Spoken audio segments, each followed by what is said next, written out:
Artemis Fowl, reading 3, page 41. Holly proceeded directly to the chutes. Her normally chatty mouth was a grim slash of determination. One chance, that was it.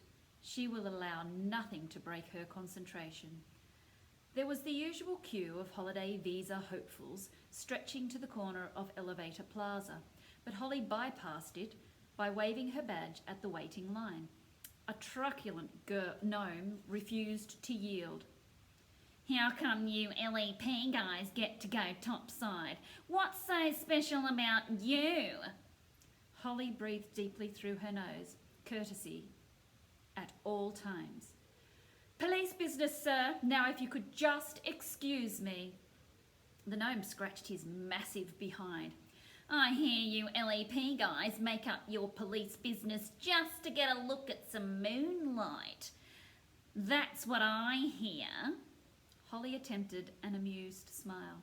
What actually formed on her lips resembled a lemon-sucking grimace. "Whoever told you that is an idiot, sir. Recon venture only above ground when absolutely necessary." The gnome frowned. Obviously, he had made up the rumour himself and suspected that Holly might have just called him an idiot. By the time he'd figured it out, she'd skipped through the double doors. Foley was waiting for her in ops. Foley was a paranoid centaur, convinced that human intelligence agencies were monitoring his transport and surveillance network. To prevent them from reading his mind, he wore a tin-foil hat at all times. He glanced up sharply when Holly entered through the pneumatic double doors. "Anybody see you come in here?" Holly thought about it. The FBI, the CIA, NSA, DEA, M16, and the EIB. Foley frowned. "The EIB? As in everyone in the building?" smirked Holly. Foley rose from his swivel chair and clip-clopped over to her. "Oh, you're a funny sort. A regular riot. I thought the hamburger fare might have knocked some of the cockiness out of you. If I were you, I'd concentrate on the job at hand." Holly composed herself. He was right. "Okay, Foley, fill me in." The centre pointed to a live feed from the Eurosat, which was displayed on a large plasma screen. "This red dot is the troll. He's moving towards Martina Franca, a fortified town near the city of Brindisi. As far as we can tell, he stumbled into vent E7. It was on cooldown after a surface shot. That's why the troll isn't a crispy barbecue right now." Holly grimaced. Charming, she thought. "We've been lucky that our target has bumped into some food along the way. He chewed on a couple of cows for an hour or two, so that bought us a little bit of time." "A couple of cows?" exclaimed Holly. "Just how big is this bloke?" Foley adjusted his foil bonnet. "Bull troll, fully grown, 180 kilos, with tusks like a wild boar, a really wild boar." Holly swallowed. Suddenly, recon seemed a much better job than retrieval. "Right, what have you got for me?" Foley cantered across to the equipment table. He selected what looked like a rectangular wristwatch. "Locator. You find him, we find you. Routine stuff." "Video?" The centaur clipped a small cylinder into the accommodating groove on Holly's helmet. "Live feed, nuclear battery, no time limit. The mic is voice activated." "Oh, good," said Holly. "Root said I should take a weapon on this one, just in case." "Way ahead of you," said Foley. He picked up a platinum handgun from the pile. "A Neutrino 2000, the latest model. Even the tunnel gangs don't have these." "3 settings, if you don't mind. Scorched, well done, and crisped to a cinder. Nuclear power source too, so plug away. This baby will outlive you by 1,000 years." Holly strapped the lightweight weapon onto her shoulder holster. "I'm ready, I think." Foley chuckled. Oh, I doubt it. No one's ever really ready for a troll. Thanks for the confidence booster. Confidence is ignorance, advised the centaur. If you're feeling cocky, it's because there's something you don't know. Holly thought about arguing, but didn't. Maybe it was because she had a sneaking suspicion that Foley was, right. The pressure elevators were powered by gaseous columns vented from the Earth's core. The LEP tech boys, under Foley's guidance, had fashioned titanium eggs that could ride on the currents. They had their own independent motors, but for an express ride to the surface, there was nothing like the blast from a tidal flare. Foley led her past a long line of chute bays to E7. The pod sat in its clamp, looking very fragile to be rocketing about on magma streams. Its underside was charred black and pockmarked from shrapnel. The centaur slapped it fondly on a fender. This baby's been in service for 50 years, it has. Oldest model still in the chutes. Holly swallowed. The chutes made her nervous enough without riding in an antique. Well, when does it come offline? Foley scratched his hairy belly. With funding the way it is, not until we have us a fatality, I'd say. Holly cranked open the heavy door, the rubber seal yielding with hiss. The pod was not built for comfort. There was barely enough space for a restraining seat among the jumble of electronics. What's that? Asked Holly, pointing at a greyish stain on the seat's headrest. Foley shuffled uncomfortably. Brain fluid, I thinks. We had a pressure leak on the last mission, but that's plugged now, and the officer lived. Down a few IQs, I'd say, but alive, and he can still take liquids. Well, that's all right then, quipped Holly, threading her way through the mass of wires. Foley strapped the harness onto her, checking the restraints thoroughly. All set? Holly nodded. Foley tapped her helmet mic. Keep in touch, he said, pulling the door behind him. Don't think about it, Holly told herself. Don't think about the white, hot magma flow that's going to engulf this tiny craft. Don't think about hurtling towards a surface with a Mach 2 force trying to turn you inside out. And certainly don't think about the blood-crazed troll ready to disembowel you with its tusks. Nope, don't think about any of that stuff. Oh, too late! Foley's voice sounded in her earpiece. T-minus 20, he said. We're on a secure channel in case the mud people have started underground monitoring. You never know. An oil tanker from the Middle East intercepted a transmission one time. Ooh, what a mess that was. Holly adjusted her helmet mic. Focus, Foley. My life is in your hands here.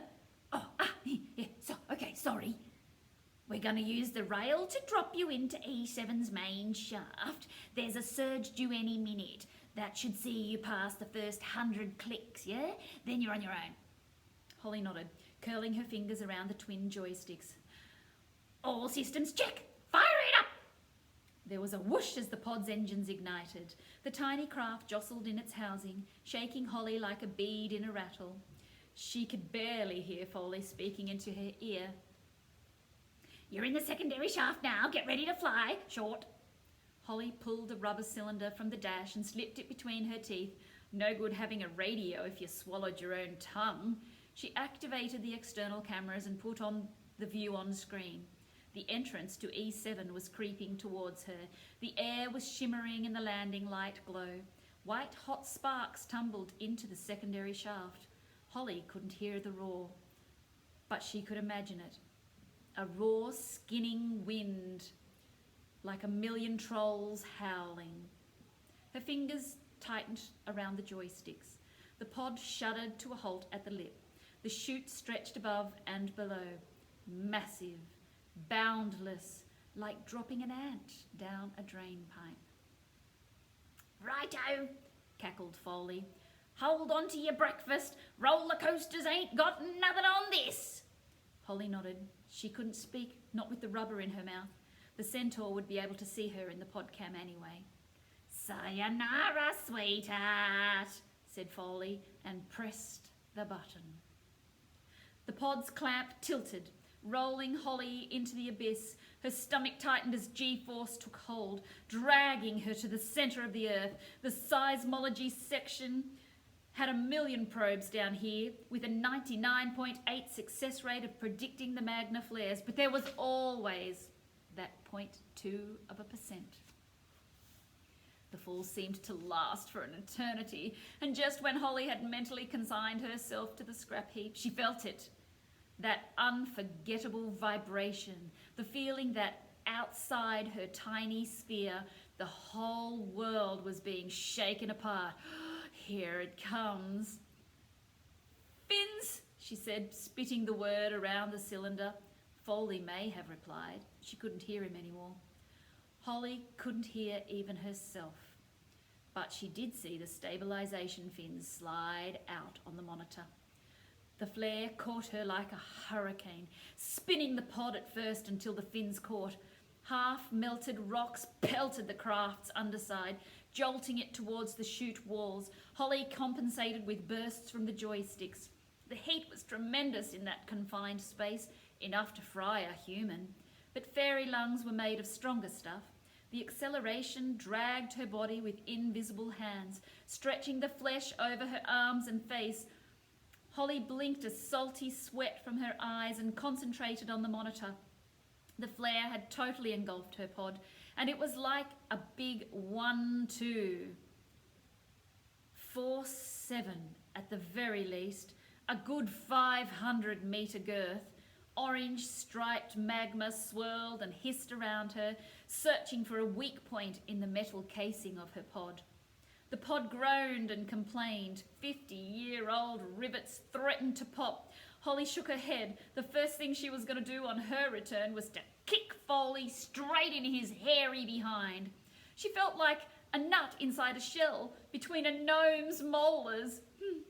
Doomed. A bow plate buckled, popped in as though punched by a giant fist. The pressure light blinked on. Holly could feel her head being squeezed. The eyes would go first, popping like ripe berries. She checked the dials. 20 more seconds before she rode out the flare, and she was running on thermals. Those 20 seconds seemed like forever. Holly sealed the helmet to protect her eyes, riding out the final barrage of rocks. And suddenly, they were clear. Sailing upwards on the comparatively gentle spirals of hot air, Holly added her own thrusters to the upward force. No time to waste floating around on the wind. Above her, a circle of neon lights marked the docking zone. Holly swiveled horizontally and pointed the docking nodes at the lights. This was delicate. Many recon pilots made it this far only to miss the port and lose valuable time. Not Holly. She was a natural. First in the academy. She gave the thrusters one final squeeze and coasted the last 100 metres, using the rudders beneath her feet. She teased the pod through the circle of light and into its clamp on the landing pad. The nodes revolved, settling into their grooves. Safe. Holly smacked herself on the chest, released the safety harness. Once the door seal was open, sweet surface air flooded that cabin. There was nothing like that first breath after a ride in the chutes. She breathed deeply, purging the stale pod air from her lungs. How had the people ever left the surface?